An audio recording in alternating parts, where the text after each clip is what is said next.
Ah, come on. I'm the one using the car. You? How about you walk home, huh?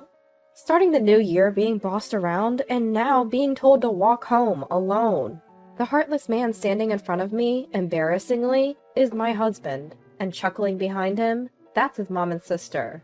You know the saying, like father, like son? Fits them perfectly. My name is Eleanor, and I'm 40 years old. I work part-time in an office. I live with my husband and daughter Claire, who's in 8th grade. Raising a child goes by in a flash. It feels like just yesterday Claire was a little girl. She's going through a rebellious phase now, but she's a sweet girl who helps around the house when I'm not well. I met my husband Daniel at work. It was a typical office romance. Daniel's not exactly a whiz at his job, but he's calming to be around. Wrapped in his big arms, winters used to feel cozy, but over the years, he's become just plain stifling. The reason being, oh, for heaven's sake, how long have you been doing housework for us? She hit me with the spatula she was holding. Hey, it makes me feel like I'm not joking around. I clenched my teeth and held back. Because the one attacking me is Daniel's mom, my mother-in-law. We've been at odds since we got married. In her traditional family gatherings happen frequently for holidays and ceremonies. Each time, mother-in-law would scold me. You're the wife of the eldest son. Act like it. My problem isn't just my outdated mother-in-law. Hey, Eleanor. There's also my sister-in-law, who snacks on the fried chicken I prepared for everyone. Are you kidding me? I had a kilo of chicken. She a monster or what? I think it, but don't say it. My phone chirps with a notification. I glanced at it and couldn't stop laughing. What are you laughing at? Gross. Mom! Whenever I do something she doesn't like, she calls over my mother-in-law, and I get scolded. That's how it's been at my in-laws' place. When I talk to friends, they say divorce is the only option. Of course, I've thought about it too. But Daniel, as unreliable as he is Claire's only father. I just have to endure a few family gatherings a year. Besides, it's not like I don't have any allies at these family events. My phone never stops buzzing during family events. Hey, your phone keeps making noise. While stuffing his face, Daniel said this. By the way, he's on his 3rd serving of rice. Oh, maybe it's notifications from Claire's class moms on social media. Huh? Mom friends, huh? That must be tough. That was a lie. There is a mom's group, but this is something else. After finishing my chores, I sat down on the sofa to read the accumulating messages. Hey everyone, thanks for making it through another day. God, it was so cold today, wasn't it? Tell me about it. Our place must be the only one that's cold both in summer and winter. Speaking of which, Eleanor was such a pain to deal with today again, huh? Reading through the group chat, I couldn't help but chuckle to myself. This chat group includes me and Daniel's cousins' wives. While my issues with my mother-in-law might be on the higher end, it turns out the other wives have their share of grievances too. We instantly clicked and became close. Initially, we vented over the phone, but ever since we all got smartphones and joined social media, we've taken to griping here. By the way, while chatting with my sister-in-law, I received a notification. Eleanor, heads up! Your sister-in-law's zipper is down, lol. I couldn't contain my laughter. And yes, sister-in-law's zipper was wide open. I might have not been able to endure this on my own, but with these allies, it's probably one reason I haven't divorced yet. When I'm getting passive-aggressive comments from my mother-in-law and sister-in-law, Daniel just turns a blind eye. I once came home and tearfully said, "Why didn't you stand up for me? I've been dealing with their snide comments all day." Daniel responded, "You're overreacting. It's not a big deal, really. Be stronger. What's for dinner?" He said it with such a dismissive look. The thought of divorce flashed through my mind, but our young daughter Claire adores Daniel. "Daddy's belly is so soft and comfy," she'd say. I used to be like that too. I used to feel the same way about Daniel's big belly. I loved how he ate with such joy. But now it just annoys me. I asked many times, "Why don't you lose weight?" He always says, "Claire likes my belly, and besides, obesity runs in my family." That's a lie. I've seen his relatives. Only Daniel, his mom, and sister are obese. They're not just overweight, they're enormous, making rooms instantly feel smaller. Because of their massive size, the house is always freezing. In summer, the air conditioner is set to a chilly 64.4 degrees Fahrenheit, feeling like we're in a freezer. In winter, as soon as sister-in-law complains, "It's too hot," the heater gets turned off, and we all freeze. We all wear long sleeves, even in the summer. But still, it's cold. Despite the cold, all three of them sweat profusely. Finally, a cold-sensitive relative shouted, "Hey, what's the deal with this house? Why is it so cold? If you're going to complain, please leave." Mother-in-law responded, causing the room to empty out, one by one. What era are they living in? Talking about main and branch families? Of course, father-in-law would scold mother-in-law, but she would snap back. "You're hardly ever home. Don't act like you're important." Sister-in-law joins in, and they both berate father-in-law, who ends up just letting it slide. I wish father-in-law would take a firmer stand, but the thought of being shoved aside by those large bodies sends shivers down my spine. My sister-in-law is over 40, single, and unemployed. Once upon a time, my sister-in-law had a job, but she quit after finding out she was bullying a new employee who turned out to be the daughter of a major client. Now she lives with her parents and doesn't work at all. She and her mom, my mother-in-law, live off her dad's money. When I married into the family, sister-in-law had already been unemployed for many years. She does want to get married and often goes to matchmaking events, but as far as I know, she's never had a boyfriend. She says, "I come from a good family, so my future husband needs to earn at least $80,000 a year." She used to say $100,000, so maybe she's lowering her standards. But let's be real, she needs a reality check. We should look more realistic. Sister-in-law claims she's from a good family because her dad, my father-in-law, owns a business. But the business was actually started by his dad, and it's been struggling under father-in-law's management. It seems that grandfather-in-law had a knack for business, but that talent didn't pass down to father-in-law. Ever since father-in-law took over, the company's performance has been on a steady decline. I know all this because I work at the same company. That's where I met Daniel, my husband, who also works there in a decent position. Many of Daniel's cousins work there too. My parents also own a small business. It's just them and a few relatives, but they're doing okay. They had me late in life and have always treated me like a treasure. Now they adore our daughter Claire, who prefers my parents over my in-laws. Mother-in-law doesn't seem to like that. "Is Claire spending New Year's at your parents' again?" Mother-in-law asks. "Yeah," I reply. Daniel sighs and says, "Oh, don't you think that's weird? Normally people spend New Year's with their paternal family." Then he says something unforgivable. "Well, your parents are old. They don't have much time left." I said such a terrible thing. It's true, my parents are nearing 80, much older than Daniel's. Daniel's parents, who married young, are quite a bit older than him, but they're still spry and sharp as tacks. When I once asked them, "Isn't it time to enjoy your golden years?" "We just want to buy things Claire loves. Seeing you and Claire happy is our joy." Every time I visit home, Mom always gives me some money. Daniel laughed and belittled my precious parents. "What did you just say? Don't you know the difference between what's okay to say and what's not?" When I angrily retorted, Daniel said, Fine, fine. I'm the bad guy, as always. If you're going to be like that, we might as well divorce." Then he stormed out of the house. The nerve of him. He better be prepared. The following year, on New Year's Day, my parents came to pick up Claire. "Take care! See you later!" I said to them. Claire seemed happy to see my parents and said, "I'll let you know how it goes," before leaving. It was refreshing to see Claire smile after a long time of her looking downcast. Even though my parents had come over, Daniel didn't even bother to greet them. What a rude guy. I felt utterly disrespected. After a while, Daniel came out of his room, and we headed to his parents' house. We haven't spoken since that incident. I don't understand why Daniel is mad, but I'm glad we're not talking. Lately, the only thing I've heard from him is, "Seconds, please." When I ignored him, he clicked his tongue and slammed the rice cooker shut. "Stop taking it out on objects," Claire chimed in. "Yes, stop it." Only to be yelled at by Daniel. The atmosphere at home was terrible.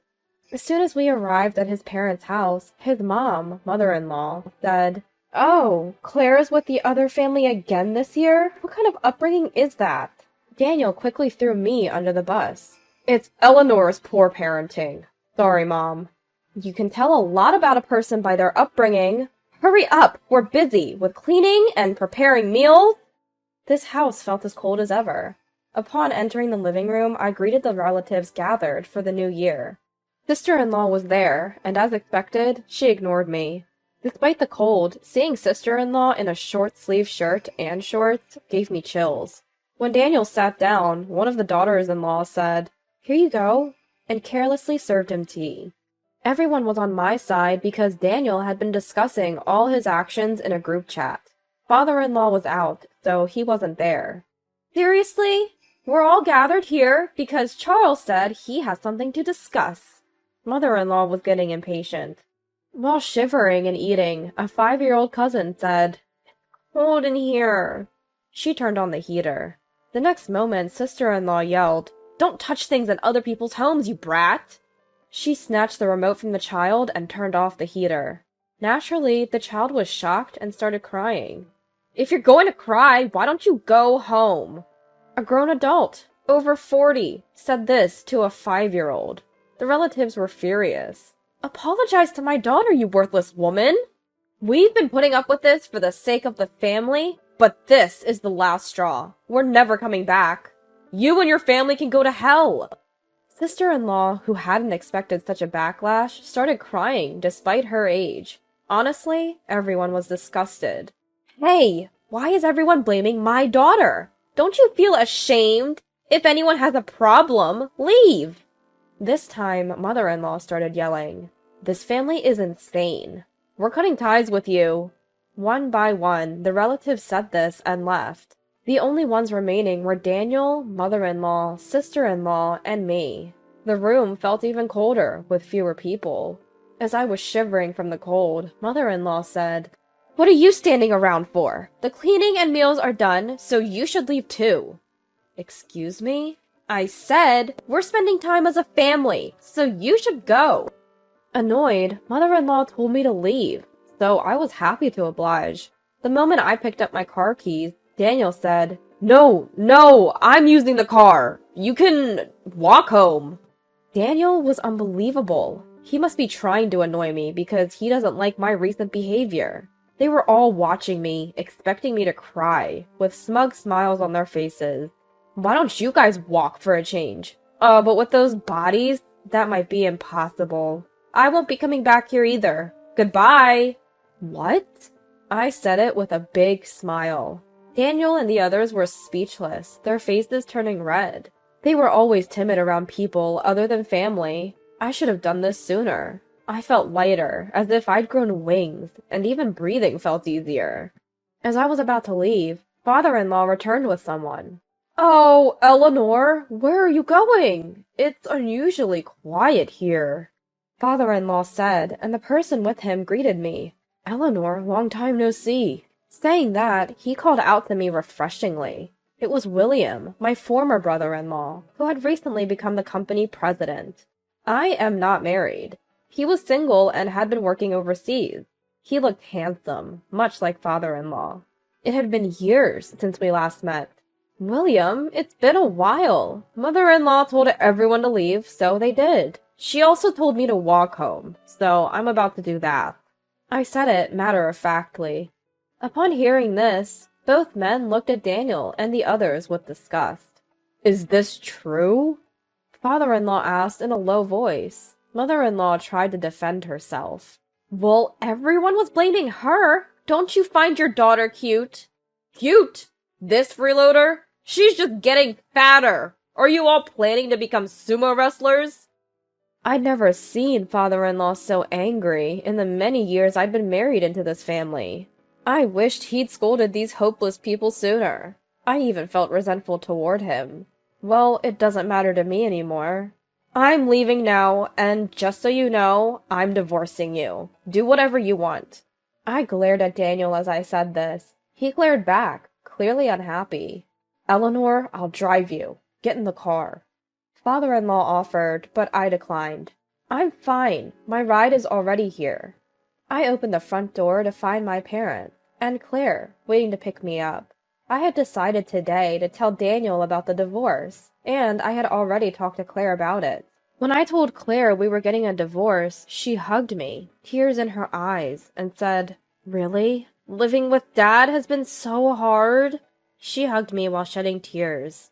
Seeing Claire, Daniel desperately said, "Claire, you'll live with Dad, right? You love Dad." Claire started crying and said, "No way! After Dad takes a bath, there's hardly any hot water left, and he eats like a pig. Plus, Grandma said—" After saying that, Claire burst into tears. Claire had told me various things when I informed her about the divorce. "Grandma called me a failure." I couldn't believe it. That's not something a grandmother should say to her granddaughter. Mother-in-law looked guilty. And then this! Claire then showed me a photo of mother-in-law and sister-in-law shopping, their cart filled with meat and snacks. Some local overweight mom and kid are always blocking the aisles and being rude to the staff. So annoying! Those words were posted on social media by someone with no consideration. Claire's school caught wind of it. Thankfully, no one knew it was about her grandma and aunts, but the fear of being found out made every day stressful for her. Seeing Claire cry, Daniel finally seemed to grasp the gravity of the situation and fell silent. It was too late for realizations now. "We're handing over the family business and moving to the countryside. We've always loved gardening, and we're looking forward to enjoying our retirement. Eleanor and Claire are coming with us, so it should be a happy time for all of us." When Dad shared this with the in-laws, "Moving?" Daniel's eyes widened in surprise. Of course he was surprised. No one had told him anything. When we told our parents we were divorcing, Dad shared this plan with us. They had been thinking of moving back to the countryside, where Mom grew up. They had already found a new home, and once they confirmed we were heading to the in-laws, they started moving our stuff. "I'm truly sorry." My father-in-law apologized. "Considering how Eleanor and Claire feel, we have no intention of forgiving you. Excuse us," Dad said, his eyes cold, and led us to the car. Later, I contacted my father-in-law to resign from my job. I had already discussed the divorce with a close colleague, so the transition was smooth. My father-in-law kept apologizing over the phone, but I cut him off, saying, "It's fine." I left the social media group with the other daughters-in-law as is. When I announced the finalized divorce, they all congratulated me and thanked me for my hard work over the years. Since the incident at the in-laws during New Year's, some had even improved their relationships with their mothers-in-law. I heard that little girl still occasionally cries, remembering what happened, but she's back to her old self and attending preschool. I'm truly relieved. As for my former in-laws, my father-in-law stepped down as the company president. The new president is my former brother-in-law, William. They gathered the family to announce this during New Year's. They had gathered the family during New Year's to announce this. Daniel protested, "I'm the eldest son, you know!" But Daniel had been taking liberties at work, leaving early and coming in late, all because he was the boss's son. It was exhausting to keep covering for him. His lackadaisical attitude towards work meant his department's performance was poor. Frustrated both at home and work, my former father-in-law consulted with my former brother-in-law.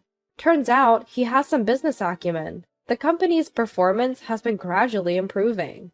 "Wait a minute! I never agreed to work!" "Please, use formal language at work, Zoe. I won't go easy on you just because we're family." My former mother-in-law and sister-in-law were told to earn their own living and started working at the company. Daniel was transferred, and all three were assigned to sales. Daniel, who had been so sure he'd be the next president, was demoted to a regular employee. For someone as prideful as him, this must be the ultimate humiliation. Honestly, it serves him right. It seems that he walks a lot every day and works desperately. According to a former relative who happened to see them, all three of them seem to have lost weight. Seems like it's been a good diet for them, much better than staying cooped up at home. My former mother-in-law and sister-in-law, who used to be so close, are now constantly fighting, probably due to stress from work. I'll never forgive my former in-laws, but they've caused trouble for so many people. They should spend the rest of their lives making amends. As for us, we've moved to the countryside and are living peacefully. Claire, who was initially anxious about going to school, now says, "Mom, can I bring a friend home next time?" With a smile. I recovered to the point where I could say that with a smile. I was fortunate to find a full-time job quickly. Though we're managing. My parents, who live with us, have rented a small plot of land and are busy growing various vegetables. The cucumbers we harvested this summer were delicious. I failed as a mother for not noticing Claire's pain. I intend to keep the lines of communication open with my family, holding the feeling of making amends to Claire in my heart. I plan to say what needs to be said, and even have plenty of arguments. As a mother, I'm committed to cherishing my family from now on.